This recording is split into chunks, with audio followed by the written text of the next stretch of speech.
Hi guys, welcome to this week's Fife Property Show. This is about what do buyers want? That's ultimately it. This is what drives your price at the end. So 5 fundamental factors that will turn viewings into sales for Fife homeowners. That's you guys. You have got your golden opportunity to ask, maybe the so-called experts, exactly what you should be doing in a situation when you're selling your house to get the best value, to get the right price, to drive that price at the end. So on today's show, I've got Andrea Stanford. Hi, Andrea. How are you?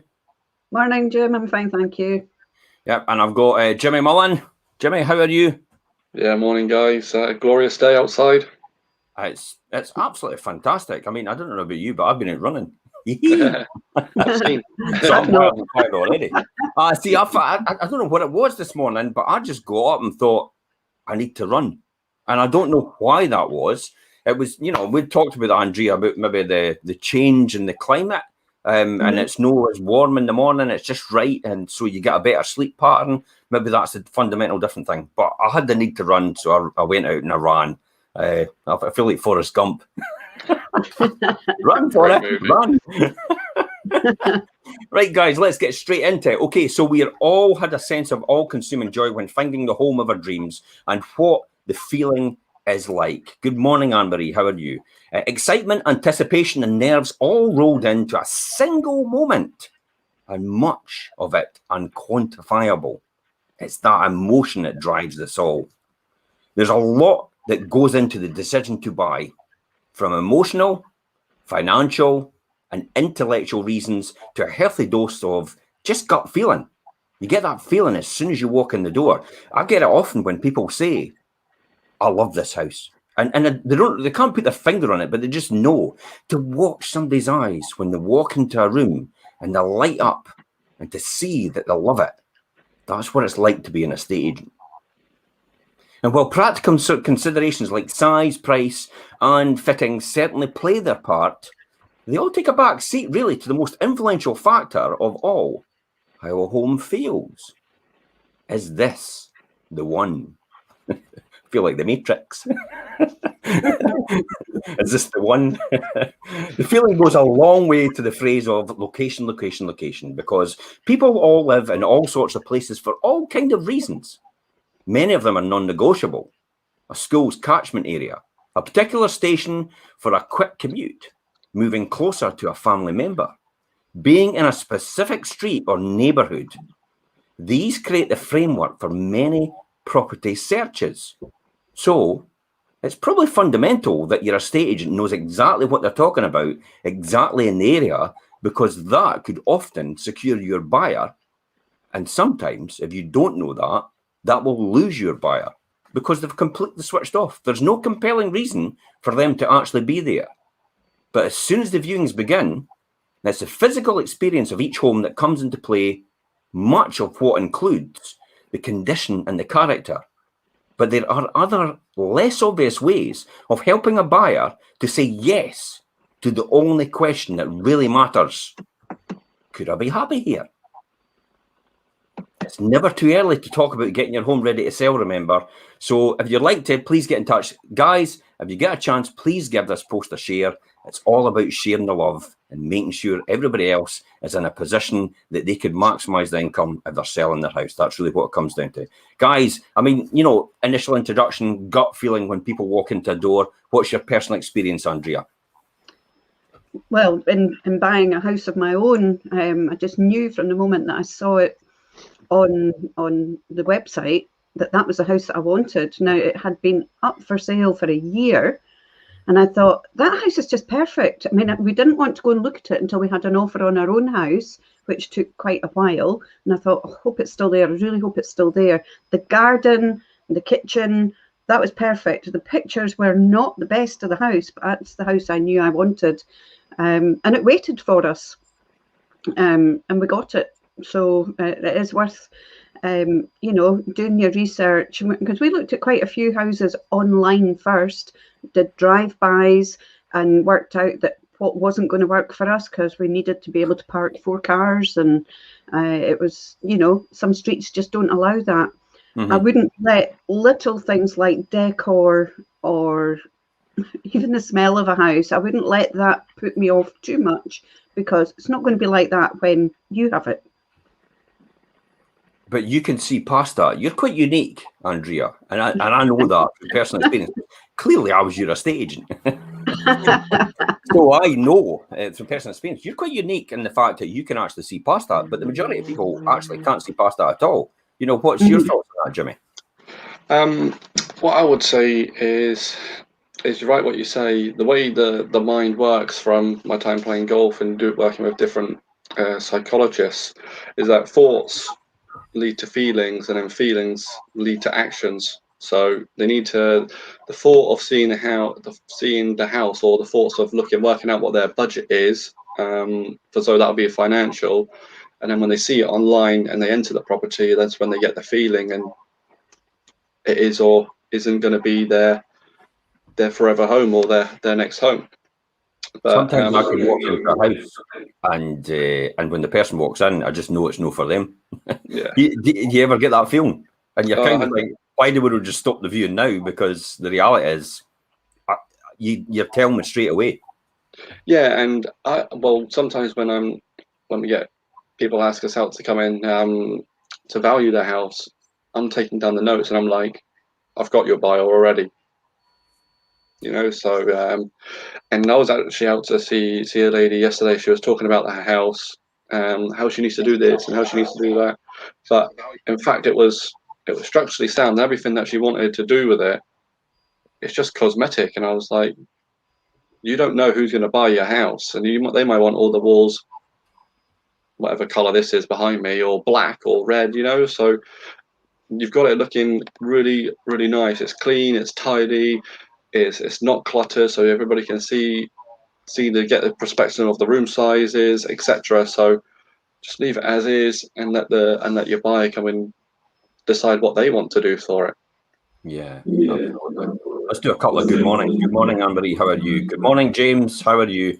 And good morning, Linda. How are you? And James has made an interesting comment. Sometimes a house picks you when buying it yourself. The stars, maybe in the moon and the sun, all align all at once. Is that kind of what happened for you, Andrea? I think it probably was. I mean, when you've got specific things you're looking for, and there's very few houses around that fit that bill, and you have to sell before you can buy, there's not a lot going for you. And the very fact that this house waited for us was just amazing. I still never get over that. So yeah. Do you think it's a point of readiness? A classic example of this is our office in Cooper was on the market for 2 years with an estate agent before I actually noticed it. And it was only that distinct point that I actually was in the market to buy a property that I walked past it one day and went, oh, wait a minute, I never knew that was up for sale. And yet I looked, and it had actually been on the market for 2 years. And I couldn't believe that, and the fact that no one had ever seen that opportunity, but I actually saw it. So do you think it's a lot to do with point of readiness and the fact that people, it is their time, and that's why it all aligns? I think it is, because when some people have actually said to us, when we put their houses on the market, and we get a lot of viewing inquiries and viewing appointments booked sort of within the first, I mean, lately it's been happening within hours. We've got viewings booked for the next day. And people are saying, oh, but it's far too quick, it's too quick. I say, remember, these people, they're not just started looking an hour ago. They've been looking maybe months or a year or whatever for their perfect home. And your house has just come on and matches that probably. So, they're not just in the market right this moment. Yeah, I think Linda makes quite a good point. Apparently, people make up their minds on property in about the first 30 seconds if they want it. And essentially, that's it. You never get a first or a second chance to create a first impression. That's the key here. We've talked about in successive shows previously, about the fact that when somebody sees your house, it has to have that wow factor about it. It has to have something about it. But your estate agent can point that out, what that wow factor is, because what happens is if you've been in it for a lot of years, you become completely complacent to what actually you had it for. That's like the classic example about, you know, I was running along the beach this morning and I says, you know, I took it for granted that I came home from school, I jumped the school bag, ran across the golf course and jumped in the sea. And I thought everybody does that. And it's like only now I'm realizing that not everybody does that. So it's like the similar sort of analogy with your house. It's you lived in it for so long that you became complacent to the fact of the wow factor about your house. And this is what the estate agent's job is to do, is to actually identify that and, for want of a better word, exploit it. You know, Yeah. use it to its advantage and use it to where it should be. Interesting comment from Wendy here. We've been viewing for a long time, seen so many houses, never lived up to the photos. The main things people don't do is clean the property, declutter and stage their home. It should appear aspirational, but often doesn't. People say that they don't want to live in a show home while selling, but if they get it right, it will likely sell within a week. And you know, I can't disagree with that at all. It's selling at the right price is the most important point. And the difference, and we've talked about it before, is you could lose about £10,000 or £20,000 just because your house isn't proper. You know, because you've lost the buyer, it would have paid that amount of money. They've got the budget, but they think, I don't want to reinvent the wheel. I don't want to gut this. I don't want to do anything. Whereas for me, it's not about having a show house. It's having a house. When you walk in the door, all the emotions and all the senses start to tingle as a result. And that comes down to various factors that we've advised our clients to do in order to push all the emotive within them. For example, one of the ones I talk about all the time is air fresheners. Jail air fresheners, 75 pence for 3 of them at Home Bargains, stick them at the back of the doors. When somebody walks in the door, you get lavender, and everybody mentioned on the telly, the steel lavender adverts for comfort, freshness, and all these conditions condition people into lavender means fresh immediately. Well, that pops into their mind. That's one of the really most important things. And that comes into what Linda says about it's the first 30 seconds of somebody's personal experience, whether it's touch, smell, sight, sound, all these senses have to tingle in order to get that magic to work. And it is about working that magic. So let's talk about some of the 5 key fundamental factors in turning these viewings into sales for Fife Homeowners. So the first one here is floor space. So when it comes to the pure bang for your buck, what really counts is visible floor. The plan shows the technical details, but it doesn't tell the whole story. It's understanding your home that someone will get a sense of how big or how small it feels in person. So to optimize your photos and viewings, it's essential to factor in movement and sight lines. This is science stuff, eh? This is what I come down to saying, that it's like not every estate agent is the same. Other estate agents wouldn't have a clue what you're talking about. Go right over their head completely. Ergonomics of a kitchen as well. Get from one place to another is probably one of the most important things as well. But we bring you something to see your home. There'll be at least 2 people, possibly 3, and maybe even the whole family walking around when lockdown's released, obviously, at the same time. So there are obstacles to seeing the entire room. So you'll be given the sense of lack of space. Now, classic example for us is, guys, if you're doing a viewing out there, what to do is open the door and let people walk into the room, and you stand on the outside of the door if you can. Because if you go in with them, it all becomes a point of, oh, you move here and I'll move there, and you move, oh, you want to see this bit and you want to see. Don't do that. Don't walk into the room with them. Just open the door and let them walk in. Stand at this side of the doorway and say, what do you think? You've got spacious cupboards over there. You've obviously got a lot of good natural light coming in here. And then, you accentuate all the parts or the good parts of the room. And that's really what it comes down to. So that's one top tip about your visible space. If a buyer needs to shuffle around furniture, remember, there's nowhere to move inside the room. There's probably too much in to give you the best chance of selling.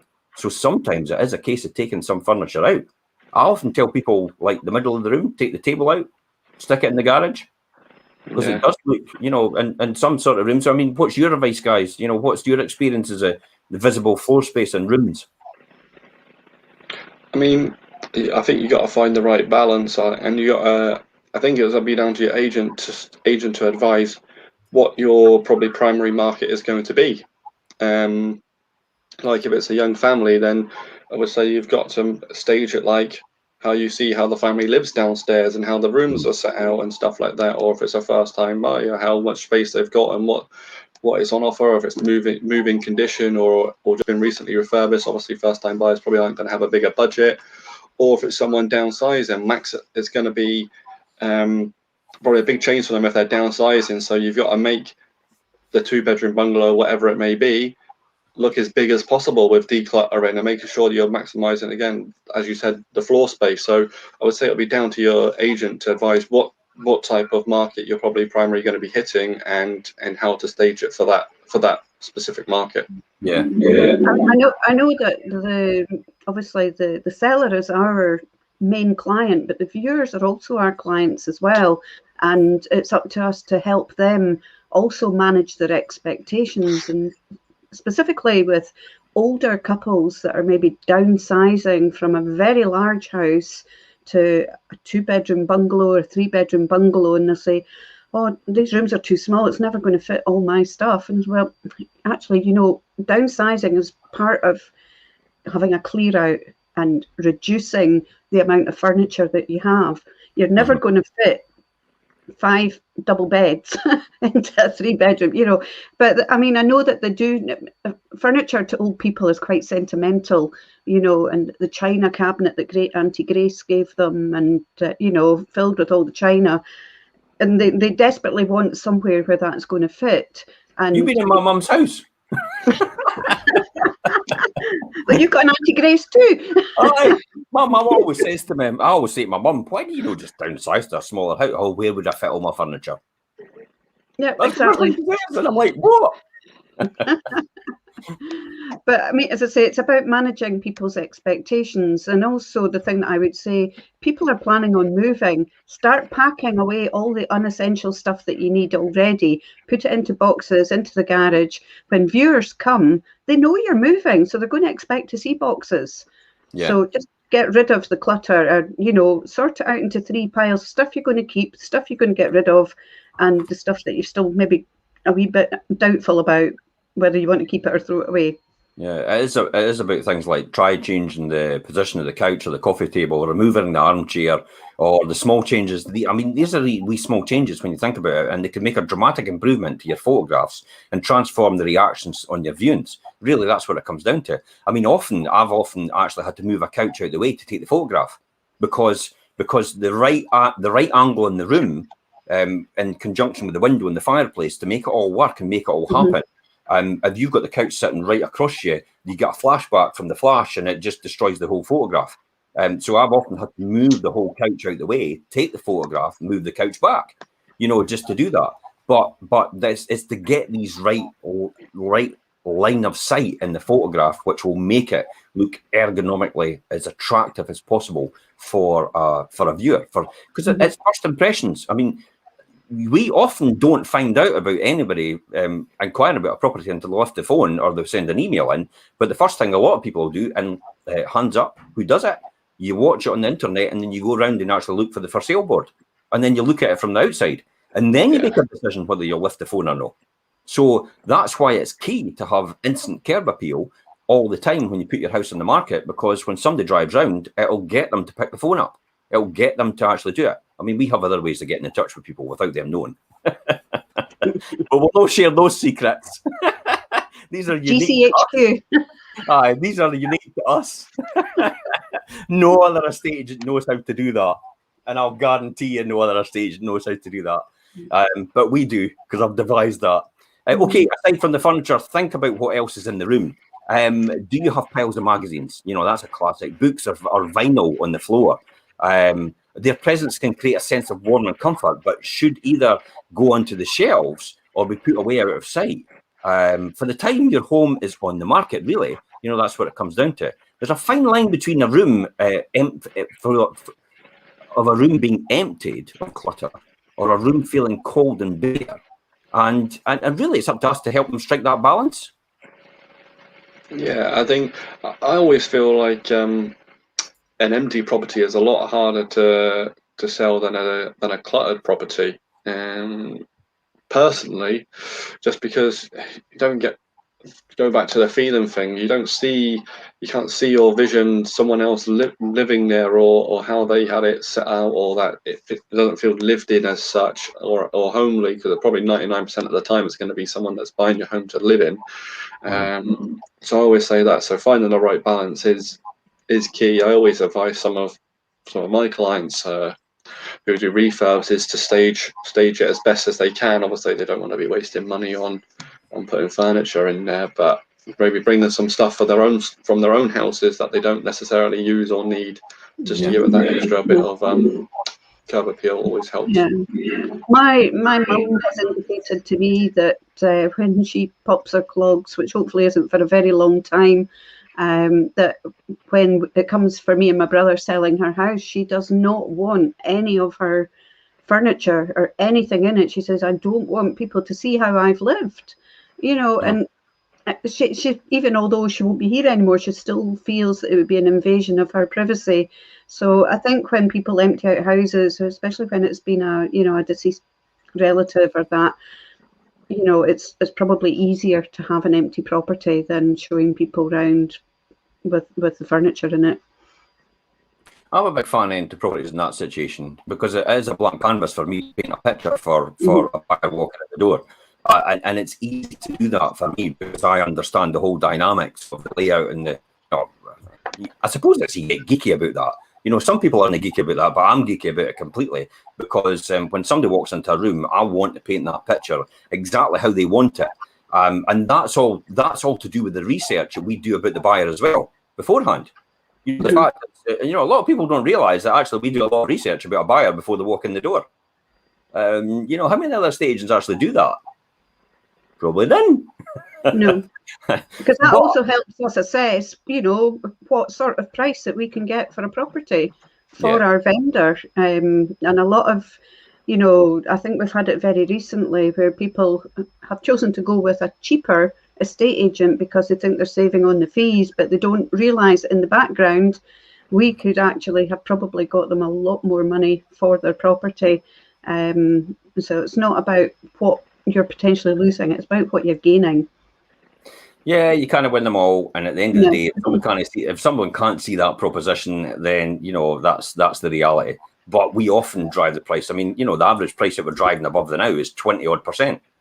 So whatever the home report value is of your house, we're getting 20% more than that. That's really where we are now in terms of our engine and our system and how we do things and deliver that result at the end. That's really what comes down to it. Let's talk about functionality and purpose just now. So functionality and purpose, guys. Interior styles and designers often cry, there's nothing worse than a spare room. Well, they're right. And when it's a room that doesn't have a function, its value is actually reduced as a result. Not every buyer can visualize a desk, bookshelves, easy chair, or elegant painted walls. You've probably seen pictures of show homes, which maybe even visited some as well. So house builders know that standing people inside a series of empty rooms or among building materials simply doesn't portray the lifestyle available. The same is true of lived-in homes. Spare rooms can develop over time, and you can often use them you no longer notice without using them. Perhaps you've stopped using a bedroom since a family member often moved out, or maybe even never occupied one as intended. It's completely normal, but once a room starts collecting boxes or junk, its purpose and functionality become unclear. Oh God, I'm guilty of that. I thought everybody used their cinema room. I've got a cinema room, right? But it's also the cat's room that they stay in at night. And then I've got another room which is for my bike and my treadmill, and then all the cat food goes in there, and all. Hey, my library's in there as well. And it's like if somebody walked in that room, they'd go, "What is the purpose of this room?" It's just. Hey, listen, I can where all my junk is. I thought everybody used their spare bedroom as a TV studio, Jim. Possibly, yeah. But hold it. I'm in the new room, I know. What are you talking about? I know nothing. And, functionality and purpose is true, though. Eh? I mean, defining a room as it should be is probably the best profession. And often people say, should I buy a double bed or a single bed for this room purposely because it's got no function to it? You know, what's your thought? Yeah, I get that. I get that a lot. I do get that a lot when I go out to out see people. And as I said, Britain, about the last subject, I always think it looks better staged than it does bare. So depending on the size of the room, obviously, and where it's positioned in the property, I'd probably always advise to put a bedroom in it, a bed in it. Sorry. Just depends on what size and where it is positioned, or whether it's a single or double. I would advise probably. Yeah, sometimes as well, though, its furnishings and accessories can actually enhance a room, and it can highlight its features. I mean, think of a reading chair when you think about in a bay window. I mean, what impression does that give you? You can sit reading, and you can have this beautiful view at the bay window, or a hearth rug in the front of a fireplace, or even books on shelves. Or you won't be, you won't be leaving any of them behind, really. But they do show purpose and functionality and possibility, don't they?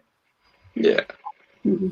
I'm not sure how, if I had to sell this house that I'm in now, which is basically a 5-bedroom house, but since all the children have left, one of the bedrooms has been taken over by the music room and the junk room, and they're not coming back. And my other son's bedroom, it's been taken over by my husband's railway set. So I don't know what, if I sell this house, to happen. I mean, the last time the railway was up, we put it away for selling the last house. And when it was taking so long, my husband decided to put the railway back up, and then it was up a week when we got an offer on the house, and I had to come down again. So it's taken 4.5 years to get the railway put back up. I think for another home for boxes, really. And if you have an empty room, look at really rating furnishings or accessories elsewhere. I mean, you don't need to go out and buy a bed. You have to just take a few items from other rooms and actually use it like that. Perhaps you can create a study or a reading room or a workspace or to add extra purpose and maximize your home's appeal. You know, that's quite an important thing as well. So it's functionality and purpose for a room is really counts. Yeah, I was about to say, especially with working from home now, it'd be a great idea to set it up as a home office or study. Yeah, exactly. And we can ask in the old things of can I have a pee, please, Bob? and what we mean by that is potential. This sells every single time. Potential, building the dream. The P word can be highly potent, and we often meet buyers who are willing and even hoping to improve, extend, upgrade a home. Potential can be a true enabler of interest, widening your market beyond the limits of your home's current accommodation and offer, but the potential needs to be qualified in some sort of way. I mean, simply declaring that an extension could provide another 2 bedrooms and an extra bathroom isn't necessarily enough to demonstrate how the possibility and probable it is by making a simpler for a viewer to visualize themselves in that new space. And how could it work for them? You'll add credibility, excitement, and value to the process by doing that. I mean, we had one recently, which is now sold, Lindsay Berwick Place. I tell you what, 915 square meters extra additional land with outline planning for a 2-story extension. Wow. I mean, that's one of the greatest potentials we've got so far. I mean, you could effectively have a football pitch at the side of your house for your kids. That's how big it was. If anybody saw that video, I did. It was huge. But potential is a big, potent word, isn't it? I mean, with the way it is right now and the limited amount of properties on the market, as you said, I think we're down about 50% on this time last year. You need people, and you need to be visioning what you can do with certain homes to get it to exactly how you want it. And that's what I think people with that extra bit of vision, or people in the trade are thriving in this market because they can see and picture things a little bit differently than people. But also it's down to the agent showing you around to discuss, to know what the buyer's needs are and show them the potential and give them different ideas and stuff to think about to make it work for them. I think I've seen a few people have actually considered smaller properties than what they're looking for to get it at a better price at the moment, but that it's got the potential for extending to create the rooms that they need. Because trying to find a house that, you know, they can extend cheaper than they could buy a bigger house at the moment in some of the areas. I mean, everybody does that, don't they? They buy a property usually for potential. That's really what I mean. But how many people actually do something with later on? I've got potential to build a garden, you know, and while we're getting permission for it, are we actually going to do it? Well, I've got a funny feeling we're going to end up buying somewhere else eventually. Yeah. But I like the idea of it. It's just like when you start to think about the hassle factor, about the disruption and the building your garden and having to organise and project manage and have it exactly how you want it. It's like, oh, just go and buy somebody else. You know, that's really so. You know, a lot of people like the idea, the potential, but I mean, do we all take it up? I mean, I've not really done that. Yeah. Jimmy, you've got potential. You're past the stage now, Jim, where you're thinking of schools. Yeah, but Jimmy's got potential in his house, haven't you, Jimmy? Yeah, I bought. Well, we bought this thinking we was going to put in a new bathroom, a new kitchen straight away, and that's not happened. You got the possibility as well. Yeah, I mean, we've got. I could extend. I could probably. The plot that we've got is absolutely massive. I could probably double the floor area of the house. No bother. And we got a double garage there as well. So, I mean, the garden that we've got is massive as well. So even if we did extend out the back or to the side, double story even, it would just look normal on the size of plot that we've got as well. And we do plan on staying here for quite a few years. So we do like where we are. So definitely got the potential to do either way. And that is why we actually bought this, because Charlotte's got a car, I've got a car, so we need plenty of off-street parking as well. And it's a private and enclosed garden as well. So that was a big factor for us buying this for the kids in the back garden as well. Mm-hmm. So potential, really. Otherwise, if your home has got potential for unique or particular expansion, get some plans drawn up by an architect, possibly as well. You know, the hotel that Balcornwall and Crail just now, I'm selling just now. You know, there's huge potential to convert that to apartment. The potential to keep it running as a business, because it's already a thriving business just now. There's potential just to take it away completely and actually build houses. You know, so there is a lot of potential with that, and we have a lot of interest as a result because of that. Because that's the buttons you need to push to get the audience you're after. I mean, there's another key thing. It's not just about putting a house on and hoping for the best. If that's the case, just stick to doorsteps at 99 quid. That's because you're getting on Rightmove, you're getting on Prime Location, you're getting on Zoopla for 99 quid. Who cares? You know, that's it. That's all you're wanting. You're wanting on a website. You're wanting on Rightmove, the biggest portal in Britain. Great stuff. Just spend 99 quid going with doorsteps. But if you want someone to drive the price and use their expertise to drive that price at the end, to get you that fundamental difference between what you would do with a traditional estate agent and what you would do with somebody like us, and to get that differential, that could often lead to 5, 10, 15, 20, 30,000 pound difference. And we've done it. I sold one, you know, there the now, and I'm not going to say where it is, but it's in the East Nuke, and the next door, the next door's better than this one, and I sold this one for £55,000 more. And 6 months before that, the other one was sold for a certain price, and I sold my one for 55 grand more. Not all estate agents are equal, and that has proved it beyond a shadow of a doubt. If I was the next door neighbour, I'd be greeting by now. Or the person that sold it, the person that bought it will be jumping for joy, going, "Wow, my house has gone up by 50 grand in 6 months." But that's because they used the wrong agent when they sold it. The problem is as well, not the problem. The good thing about that is, Jim, is we have someone else lined up ready to go on it at a very, very, very, very similar price as well. So, yeah, that's the reality. It's making sure you've got somebody else lined up just in case it doesn't happen for them. And you've always got somebody in the pipeline. But then it's taking these same buyers and actually driving the price for another property in the area. And saying, look, you've got this one, you've got that one, you've got this one. And when you bring that one and bring that one and bring that one, and it's like often these properties are sold before we even actually get onto a portal now, because we've got all these people lined up already and all primed and ready to go at particular price points. Yeah, so it's not about home report value anymore. It's how much more can we drive it over the home report value. That's where we add our value. That's what I would argue. Yeah, and that's what we've got. Yeah, we've got that right now on St Andrews with New Mill Gardens.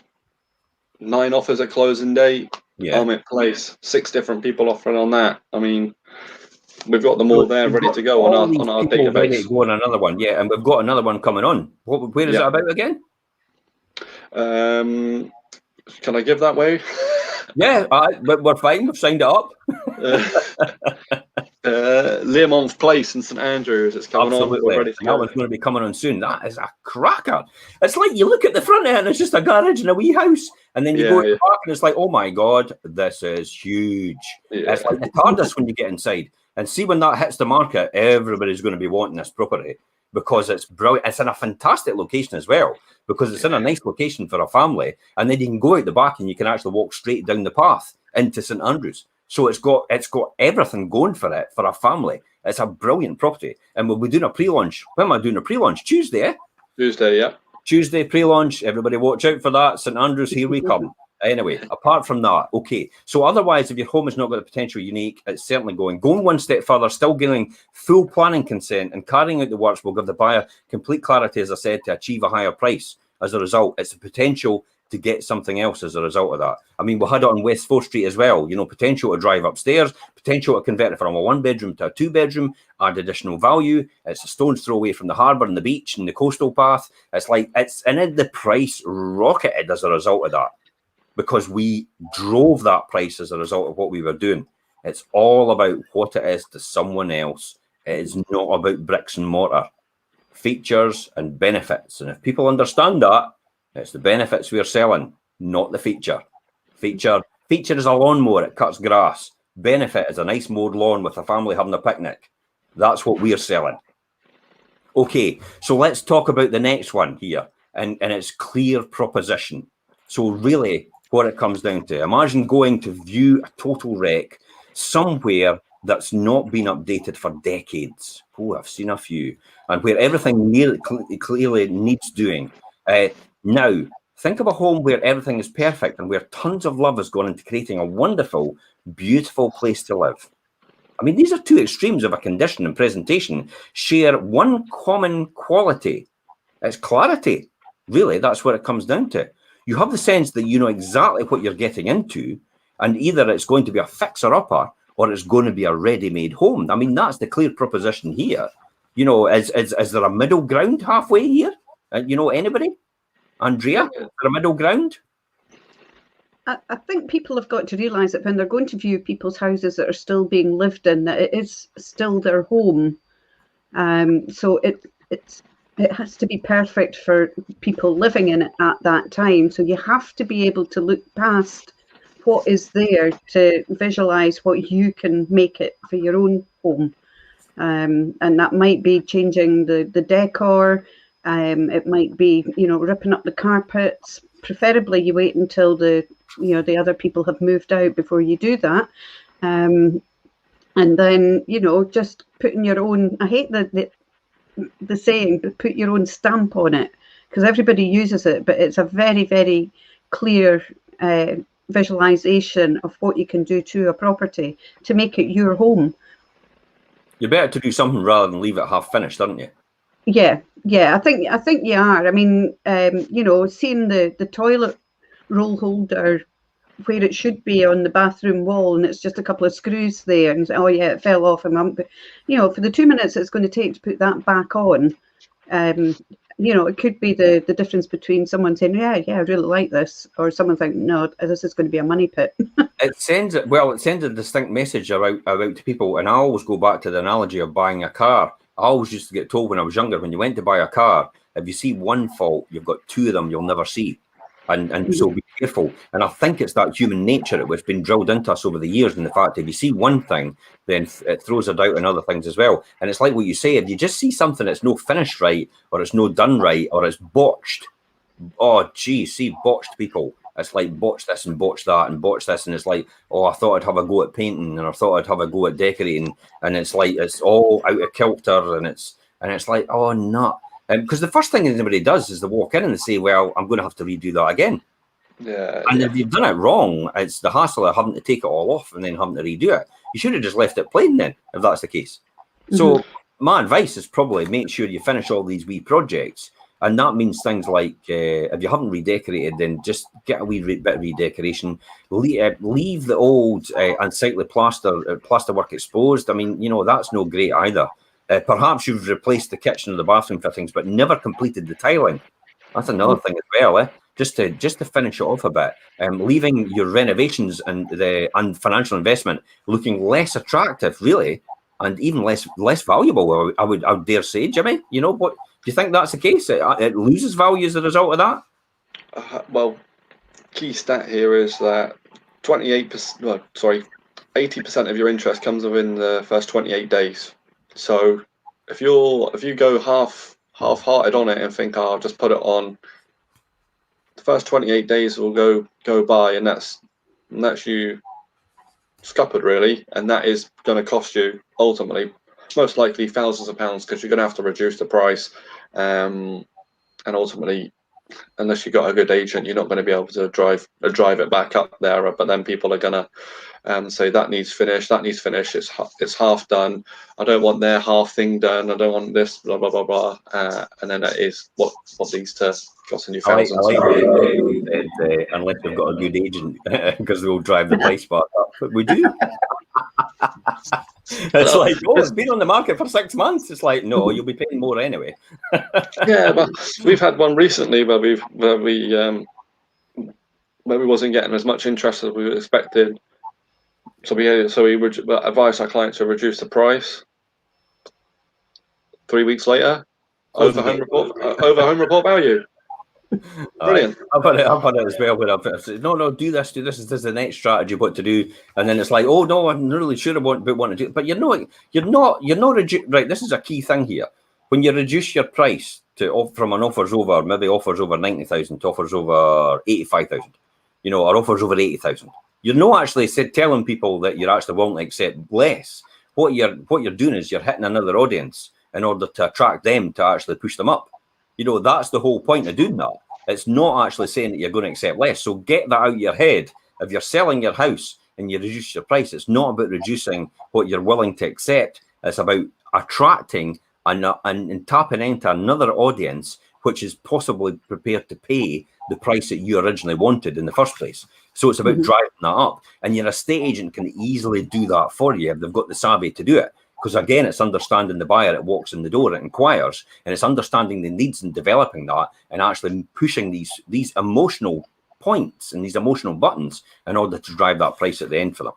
So, I mean, lack of clarity isn't really limited to improvements, is it? It can also be maintenance and repairs. It could have you could have a leak which needs fixed. You could leave a historic water stain on the ceiling, which can raise questions over the potential plumbing, the roof, or damp problems, or that peeling paint on window frames can often leave them looking and needing replaced. I've often had that, where the peeling paint on the window panes, on the window ledges and everything like that, makes it look like they need replaced. And the first thing people are saying is, oh, no, I'll need to get new double glazing all the way throughout. And I'm looking at the wood and I'm going, there's nothing wrong with the wood.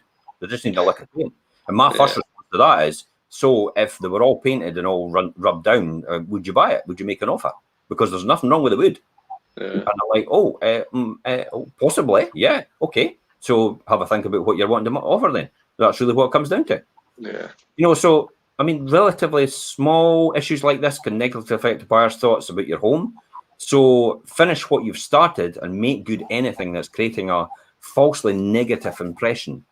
That's probably the final thoughts on that. I would agree with you, yeah. Yeah, I think for people who are getting older, because I'm in that category now, that low maintenance is quite a... Never, you're not getting older, Andrea. I'll get into that. Welcome. A low, thank you, Jim.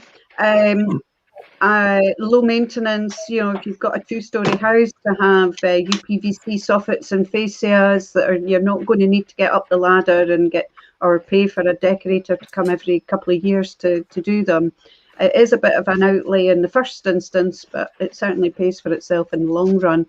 UPVC windows, windowsills, you never need to paint those again. The same on the interior. you know, a lot of people think, yeah, it's very clinical looking, but it's great because you really don't have that maintenance, which gives you more time to enjoy doing things you like doing rather than maintenance on your house every weekend. I've been amazed recently when you talk about UPVC and windows and that, how it the differential between how much people pay for double glazing. You know, every single time when somebody says, "Oh, I've just had double glazing put in," or "I've had doors put in," and I'm first in there all the time to ask, you know, well, kind of how much did that cost you? You know, to do that. And it's like when I go around some property, it's like, oh, it's only a couple of 2,000 or 3,000. I'm like, wow, is that including the doors? And they're like, yeah, it was only like 600 quid a door. And then I have other people, it's like, oh, it was about 12,000. And I'm like, what? It's like, what you got? Gold plated. But it does. The one we tip, I would say, there is shop around. You know, don't just accept the first person with double glazing that walks in the door. You know, just get comparative quotes to make sure it's like for like as well. You know, obviously there's different ways of manufacturing. There's different ways and different colours of windows, which cost a wee bit more as a result.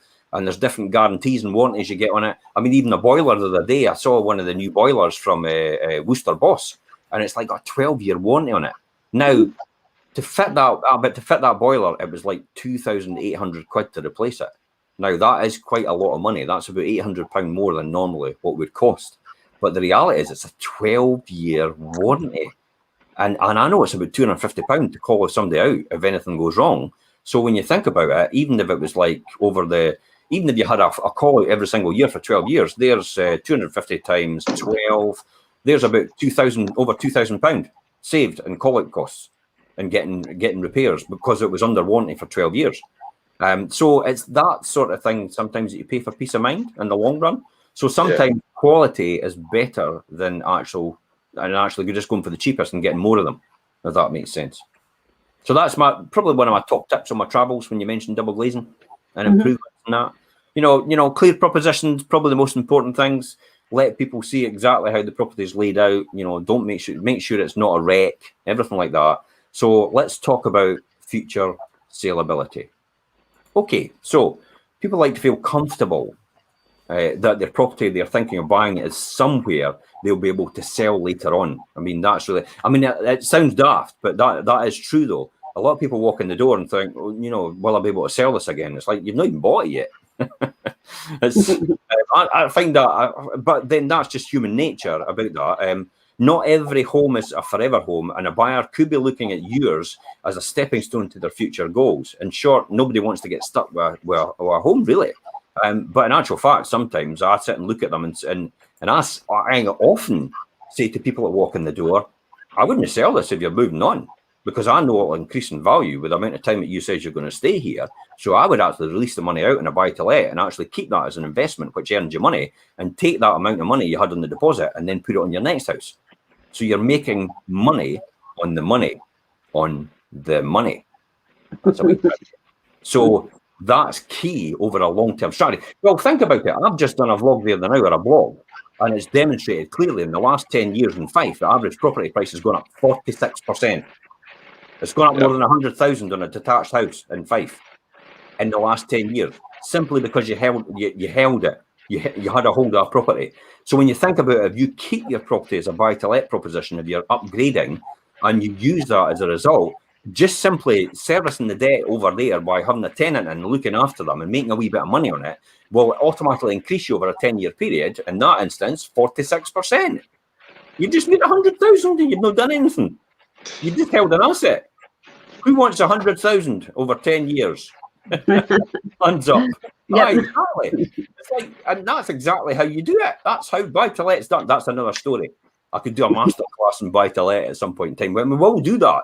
We've all exciting stuff coming ahead, guys. Buy-to-let. I'm going to say this now. We're going to have an investors group exclusively for Fife properties. It's going to be a private group on Facebook. You're only going to be allowed to join if you're one of our buy-to-let customers, or you want to become one of our buy-to-let customers. And we will share all advice and information and secrets, and also the properties you should be buying from other agents as well on the market, and the ones that will make the right deals for you. We will sharing that with you because you will be a customer of ours and you will get access to that information free as a result of that.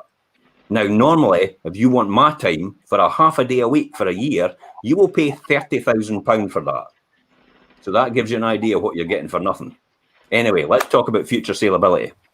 So people like to feel comfortable and they're thinking of buying somewhere and they want that resale value. There are there any, I mean, the reality is, are there any unsaleable properties? You know, do these actually exist? I mean, I don't think so, do they? No. I think the thing that you need to be careful about if you are planning on selling it in the near future is just how much you pay for it. Because you don't want to overpay the odds, but that's when you need to weigh up whether you're staying there forever or are you only staying there for a couple of years. Or you need to decide, if you're only going to stay there for a couple of years, is it even worth buying in the first place? Yeah.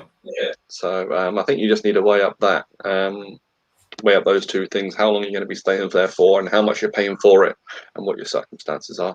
Yeah, but I mean, I don't know about you, but I'm quite open and honest about that with a buyer. You know, Yeah. I will work out the circumstances and sometimes say this isn't for you, you know, because of what you've just told me and your circumstances. The reality is, you know, we're in it for the long game. You know, we're not here to make a quick buck out of people. We're here to help them manage their life as it happens and help them get the best out of what they want. And it's not just about selling a house. It's about actually their circumstances, their lifestyle, what they want to see in the future for themselves. And it's helping them get to that next step, that next level, where they want to be. And that's what we ultimately do as estate agents. Estate agency is the vehicle to do that for us. And if it was something else, we'd do it with something else. Really, that's what it comes down to. But we do like real estate, don't we? Hands up, who likes real estate? Me. I love real estate. I actually feel, when working in this industry, I actually feel quite helpless sometimes because, you know, I've got a family member at the moment my daughter who wants to get on the property ladder. Yeah. And the First Home Fund, when it was available the last time, she was accepted for that, but there was no available properties that suited her particular needs. Yep. And, you know, when they're in such a, you know, at the lower end of the property ladder, I think it's incredibly difficult at the moment. I mean, for first-time buyers, you know, to get a property when everybody else is paying so much over the odds to get the properties, that the first-time buyers are just not getting a look in at the moment. So I think it's really difficult. There is significantly more. I mean, there was 34% about 10 years ago, I think, first-time buyers, and now it's 46% first-time buyers actually in the market. So the first-time buyers are actually getting a lot more access than they had before. But you're absolutely right. You know, the market is quite buoyant because the two things are restriction and supply. You know, because we clearly know there was 1,200 properties in the market over Fife last 12 months ago. Now there's only just over 600 in the market. So there's a clear restriction in supply. And then we also know as well that website activity right across the board, Rightmove is up 37%. We're up 54% in our traffic. So that tells you straight away you've got a recipe for a boom. And that's what's happening now. We're back in. I don't think we've ever left the boom, to be honest, after lockdown, for us anyway. You know, it's always been astronomical offers, astronomical prices, great results. You know, there's no doubt about that. You know, that's why you've got customers time and time again saying us, we can't believe what you achieved, how you've done it, how you've seen it. And, you know, that's maybe me blowing our own trumpet, but you can read all that for yourself on our website because that's all independent reviews. Yeah, I think we've hinted on it before, actually, that young people, the millennials, they want the perfect thing right from the start, and they're not prepared to go in and buy something that's maybe not quite right and make it right. Everybody look at me. Yeah. Jimmy, do you live in a microwave society? You just want everything now, ping. Yep. And you want to live in a house the same size as your mother and father's who had it 50 and 60-year-old, but you want it now in your 20s. Yep. But, you know, and as I said to my daughter, I said, well, you know, we're going back to houses that maybe haven't sold and they're still sitting on the market after a year or that. She might be best to revisit some of those and see what the potential is in those without just discarding them off Rightmove.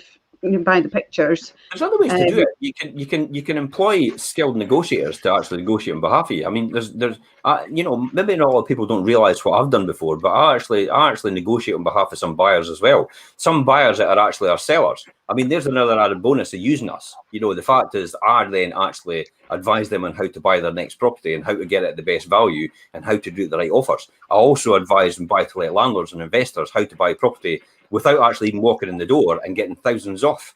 You know, without actually walking in the door, and how to get thousands off the property before you've even walked in the door. And then when you walk in the door, how to get thousands off even again after that. Because they don't the other agents don't understand exactly what's happening here, but we've studied psychology and all the rest of it behind it, and we've used these techniques and these tips over the years, and it is combined years experience for me at 30 years of doing this all the time, day in, day out. You know, as an investor, landlord, and as an actual estate agent and a letting agent. That's really what it comes down to. So all that information is parted onto a buyer just because they become a seller of ours. Yeah, and I've done that a number of times myself, actually. And people find it uncomfortable as well, or don't know, feel under pressure of the house, of moving house, etc. So it's more about, well, we only do that, but we try and take as much pressure off our clients as we can. And if that's negotiating on behalf of them, selling them, doing all the viewings, filling out the home report, or sitting beside them while we're going out the home report, reading it to them, just clarifying that, a few bits and bobs on there.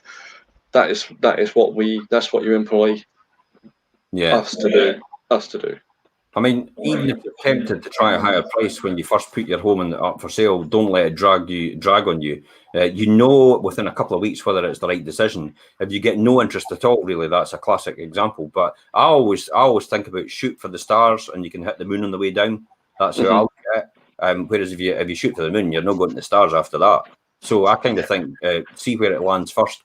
See where you land first and try it first before you actually readjust. You can't go up, but you can always come down if you need to, especially in our market where home reports set the price. And if your home's been on the market for some time, well, it could be better off an altogether new strategy, as well as providing a fresh perspective and energy. And I mean, you know, to be honest, guys, switching agents sometimes is the best strategy for people. It's an automatic reset on property portals, although we know how to do that without doing switching agents, and restoring that valuable new listing status and invigorating restart. But we know how to do that again, you know, with an existing property that we have, to actually make it look like a new listing completely. And we did that recently. Anyway, it's like been in the market for years, and then how many offers within weeks? We've got two offers. Three offers within weeks. Wow. Just because we just went, okay, this is what we do, that, and that, and 3 offers just like that. And yet it had been on for years. And just wouldn't nothing happened to it, and they refused to do anything about it. They finally listened to what we had to say. Please listen to your estate agent. This is probably one of the most important fundamentals. They're not telling you for the sake of telling you. They're telling it because you've asked for their advice.